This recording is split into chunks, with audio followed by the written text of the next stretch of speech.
Hey guys, so I'm here with my buddy Jeb. Jeb is honestly a true thought leader in the industry of emotional eating. And I wanted to bring him on and ask him a few questions about how he deals with these issues with his clients. So one thing that I've actually learned from Jeb, and I'd love for you to comment on and maybe add your own spin, is how our behaviors that don't serve us now actually used to protect us before. That was a really awesome comment. Yeah, so basically the whole idea is that we have this collection of parts, and we've created these behaviors to protect us from emotional and physical pain. And the idea is that these behaviors just no longer serve us, and that's why we don't need them anymore. But they're still so important to us from a historical perspective that it's really hard to shed them. And so what we do is we end up kind of embroiled in these long-term behaviors that people describe as self-destructive or self-sabotage. And in reality, those behaviors have been what has gotten you to this point. And so trying to stuff them away and really relegate them to some corner of your mind, all it does is brings them up. I always bring up Ghostbusters and I say, don't think of anything. And then the Stay Puft Marshmallow Man comes walking down. And that's exactly what happens. And so instead, we need to accept that these behaviors were helpful at one time. And then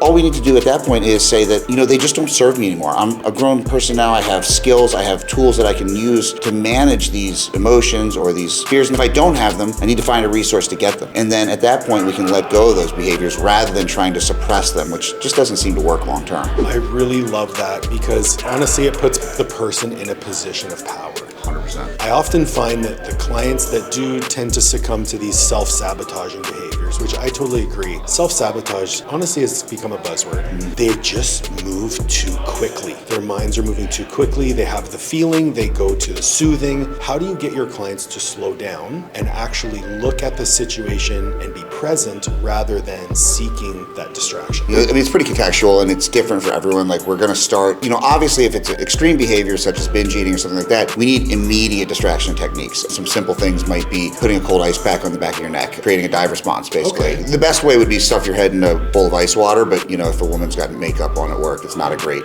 tool. Right. So we might find like, hey, go for a walk, gardening. I have clients who picked up knitting and making scarves, puzzles, anything that distracts from that immediate moment. But then again, we start to improve those outcomes by adding in mindfulness techniques. Anything that, like you said, slows them down, even as simple as making a pros and cons list and just being aware of those situations. But the main three things that it all comes down to is being able to observe it in a behavior, being able to describe it in detail, and then being able to practice it or go into action. And so we kind of have to go in that order because I think a lot of people, to your point, react and they try to go straight into action and they haven't really observed the behavior or the feeling or the emotion and they haven't been able to describe it properly. And so they really don't know what it is they're going through. I love it. And having those conversations with your clients is something that really takes a nuanced approach because you said everyone is different. Everyone has that specific trigger for them. One thing that I like using with my clients is a stopwatch. Just say, hey, if you're having these feelings, you're having a craving, or you think you're hungry. If you're hungry for something, you're not really hungry.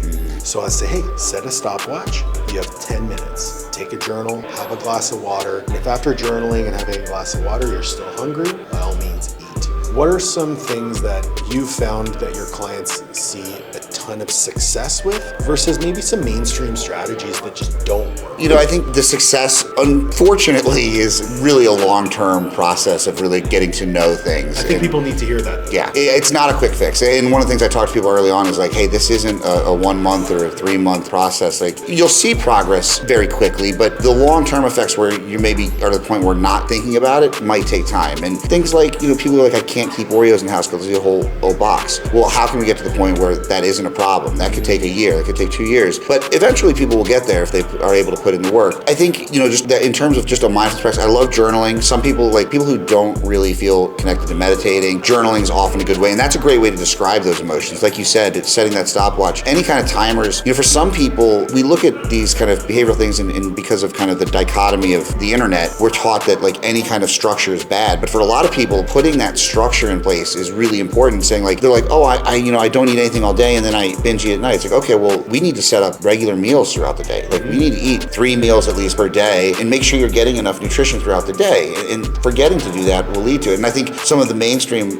ideas that I think don't really work is this idea of, I don't want to even say restricting because obviously there's some form of restriction if someone's in a diet. But I think the idea of creating very hard and fast rules without flexibility. And that's one of the things about flexible dieting that I think it started off with the best of intentions and then somehow people being people turn flexible dieting into rigid dieting. I got to get 3 carbs and a gram of fat. And it's like, that really doesn't matter. Like, that's not going to be the big game breaker. When you do that and then you go on a binge-like cycle on the weekends, it's like, what do we need to do is we need to create more flexibility. Be like, hey, I don't need to be super rigid with this, but having some guidelines, some guardrails, I think is really important, because I think so many people are afraid of structure, but they can have this kind of structured flexibility, if that makes sense. That does make sense. The last question I have for you is something that I personally have felt myself. I know my wife has dealt with it. I know a lot of people deal with being hungry is uncomfortable. It's almost scary. And I joke that if you want to dive into someone's psychology, take away their food.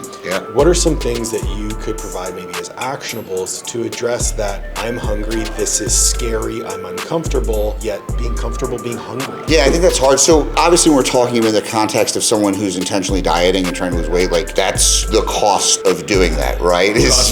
You're gonna be hungry. But I think like anything else is we start to identify our emotions and our feelings and our thoughts. And a big part of mindfulness and meditating is understanding that those things, they're valid, but they're not true. And so we can let them pass, right? You might feel hungry, but you're not gonna die. And you know that like, hey, I know that I have my meal structured. I know I'm getting enough calories to provide for performance. Like if I'm seeing performance drop, maybe that's, that's something for your coaching to talk about. But knowing that that's the reality and saying that this, it's that whole this too shall pass kind of thing. It's like, if I can sit with this and I can understand that, because let's take hunger out of the equation. Let's talk about being lonely, right? Like, so some clients, a lot of times they'll eat at night because they're lonely. And learning that, hey, that loneliness is okay, and learning to accept that and be able to sit with that discomfort. It's the same thing as hunger. And learning that discomfort isn't always a negative, because we live in a world now where we're not supposed to have any discomfort, and everything is at our hands to constantly comfort us. And that's a big part of the work that I do is getting people to be okay with being uncomfortable, realizing that that is where change occurs. I love it. Hopefully you guys see why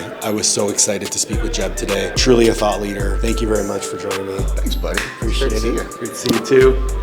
Everyone, please make sure to like, share, subscribe, ring the bell for notifications, and I'll have links to where you can find Jeb in the show notes.